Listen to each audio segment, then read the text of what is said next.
Assalamualaikum warahmatullahi wabarakatuh. Perkenalkan, nama saya Muhammad Ridho, NIM 2018 012 043, kelas A. Materi yang akan saya presentasikan yaitu temperatur, lingkungan kerja dan tubuh manusia serta pengendaliannya. Pengertian lingkungan kerja.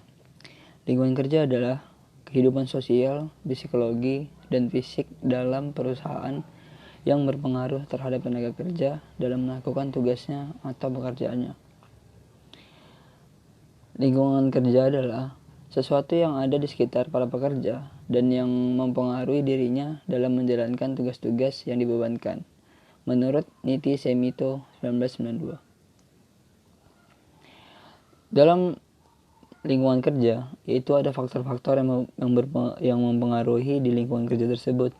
Di antaranya yaitu pertama, temperatur, kebisingan, cahaya, getaran, sirkulasi udara, kelembapan, warna, bau, ketinggian. Itu selanjutnya masuk pada materi temperatur. Temperatur adalah atau disebut juga dengan suhu, merupakan derajat panas benda. Semakin tinggi suatu benda, maka semakin panas benda tersebut. Secara mikroskopis, suhu menunjukkan energi yang dimiliki oleh suatu benda. Temperatur adalah ukuran panas dan dinginnya suatu keadaan. Manusia normal, suhu tubuhnya yaitu 37 derajat. Temperatur lapangan kerja itu tidak boleh melebihi dari 37 derajat tersebut, karena itu adalah standar dari tubuh manusia. Apabila kelebihan akan berdampak buruk dan kekurangan juga akan berdampak buruk. Ini ada derajat-derajat pembagian antara pekerjaan. Yang pertama, kerja ringan.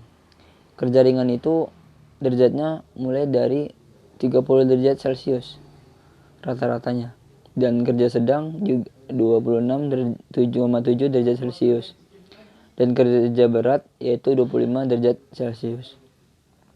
Selanjutnya, faktor suhu tubuh. Faktor yang mempengaruhi suhu tubuh itu berubah antara lain yaitu kecepatan metabolisme basal, rangsangan saraf simpatik, hormon pertumbuhan, hormon tiroid, dan hormon kelamin, gangguan organ, dan lingkungan di tempat kerja. Selanjutnya, temperatur pada lingkungan kerja dan tubuh manusia, atau disebut dengan iklim kerja. Iklim kerja adalah suatu kombinasi dari suhu kerja, kelembapan udara, kecepatan gerakan udara, dan suhu radiasi pada suatu tempat kerja. Temperatur lingkungan kerja jika tidak nyaman, tidak sesuai dengan syarat yang ditentukan atau standar yang ditentukan, maka kapasitas pekerja itu akan berakibat menurunnya efisiensi pada para pekerja dan akan menurunkan juga produktivitas pada pekerja. Selanjutnya yaitu kondisi temperatur tubuh manusia di lingkungan kerja. Temperatur yang nyaman pada tubuh manusia di lingkungan kerja adalah antara 24 sampai 26 derajat Celcius. Jika melebihi dari hal itu akan berdampak misalnya pegawai itu merasakan keringat atau kepanasan segala macam. Jika kedinginan, maka juga akan mengganggu saraf otak untuk cepat menanggap. Selanjutnya itu jika suhu lebih dingin akan mengurangi efisiensi kerja dengan keluhan kaku atau kekurangan koordinasi otot.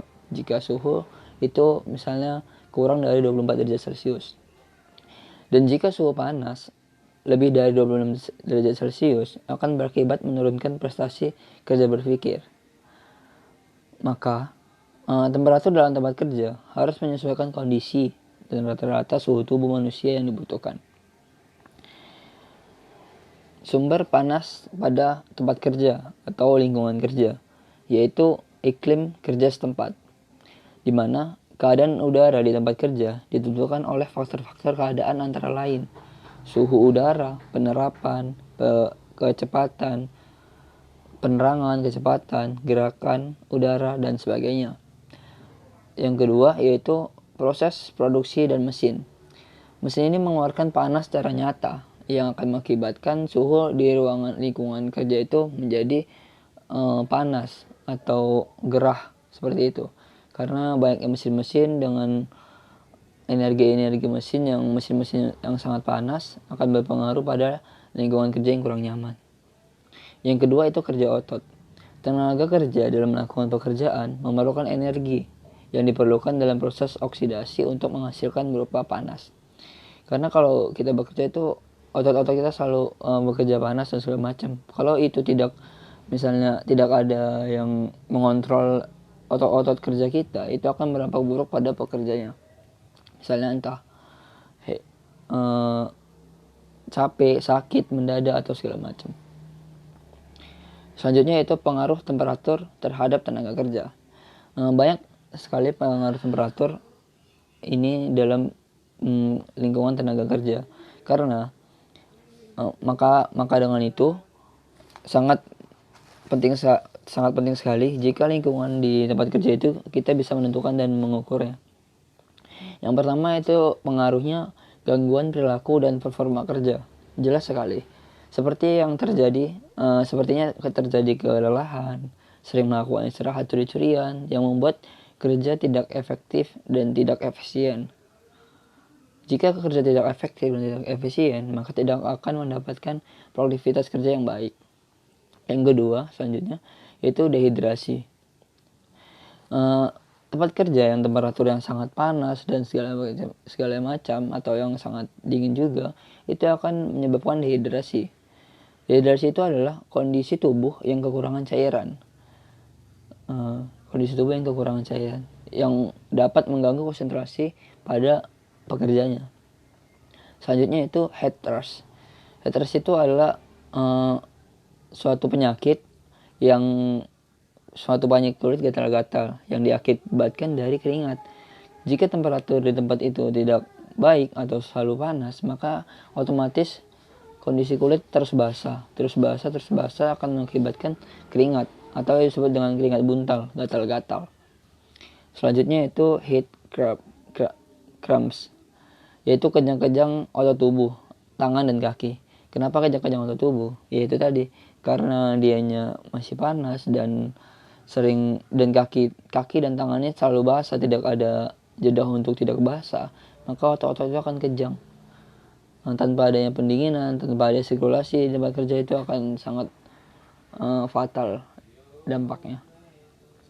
Ya, selanjutnya yaitu pengendalian temperatur iklim kerja.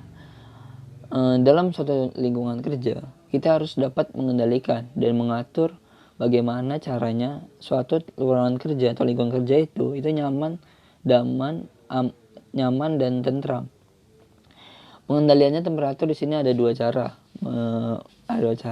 yaitu pengendalian teknik dan pengendalian administratif. Pengendalian teknik adalah usaha yang paling efektif untuk mengurangi pajanan lingkungan panas yang berlebihan. Dan pengendalian administrasi itu merupakan usaha untuk penggantian karyawan atau kerja shift untuk mengurangi kelelahan pada karyawan dan menjaga agar kerja tetap produktif dan memberikan suatu tempat atau berbagai macam administrasi agar kita tetap konsentrasi dalam bekerja. Pengendalian teknik tadi itu ada beberapa macam cara, yaitu yang pertama, mengurangi produksi panas metabolis dalam tubuh. Untuk mengurangi metabolis dalam tubuh, mungkin saja kita bisa memberikannya seperti pendingin dalam ruangan seperti AC, kipas, atau jendela, ventilasi, dan segala macam. Yang kedua itu otomatisasi dan mekanisasi beban tugas akan meminimalisasi kebutuhan kerja fisik para pekerja. Yang ketiga, mengurangi bertambahnya panas konveksi. Menguranginya itu ya dengan tadi itu, kita harus melihat apakah di sekeliling lingkungan itu ada mesin atau segala macam yang membuat panas. Jika itu sangat mengganggu, maka kita akan memperhitungkannya lagi atau memberi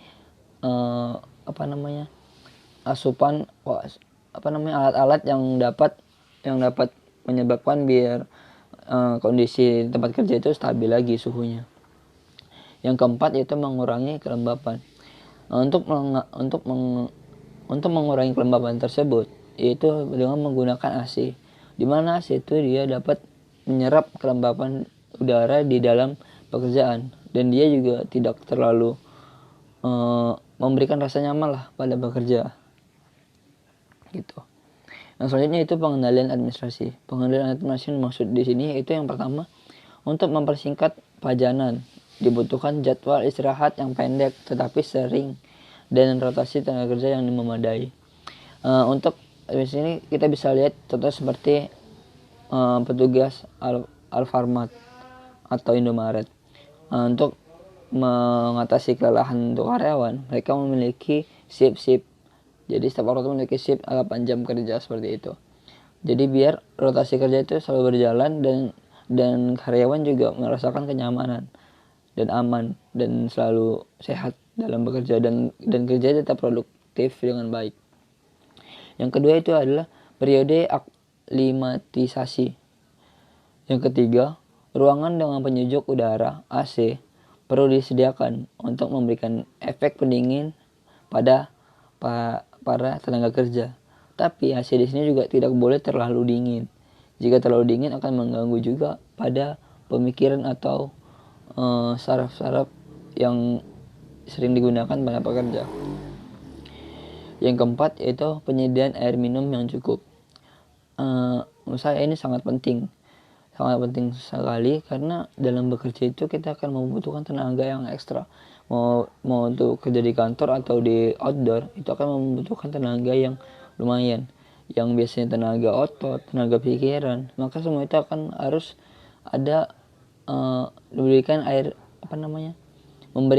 penyediaan air minum di tempat-tempat pekerjaan biar mereka selalu fokus dan selalu konsentrasi dalam bekerja, tidak dehidrasi seperti yang dampak tadi tersebut. Dan kesimpulan dari materi temperatur tubuh manusia, lingkungan kerja dan pengendaliannya, yaitu menurut saya bahwa dalam lingkungan kerja kita harus melihat banyak faktor untuk memberikan kenyamanan dan keamanan kepada para pekerja. Salah satu faktornya yaitu pengendalian temperatur lingkungan kerja. Tujuan pengendalian temperatur lingkungan kerja adalah untuk menjaga metabolisme tubuh manusia serta memberikan kenyamanan kepada para pekerja agar pekerjaan tersebut berjalan dengan efektif, efisien, serta akan menghasilkan produktivitas kerja yang dengan baik. Selanjutnya itu daftar pustaka. Dari slide ini saya mengambil sumber dari kajianpustaka.com dan dari Haji Subaris dan Haryono 2008. Ini lingkungan kerja Jakarta Mitra Cendekia Press. Mungkin selanjutnya bisa dilihat sendiri dan dibaca sendiri. Oke, mungkin sekian dari video saya. Apabila masih ada yang kurang jelas tentang temperatur dalam video saya, teman-teman dan yang lain boleh menanyakan dan komen di bawah. Komen di video saya. Sekian, terima kasih saya ucapkan. Assalamualaikum warahmatullahi wabarakatuh.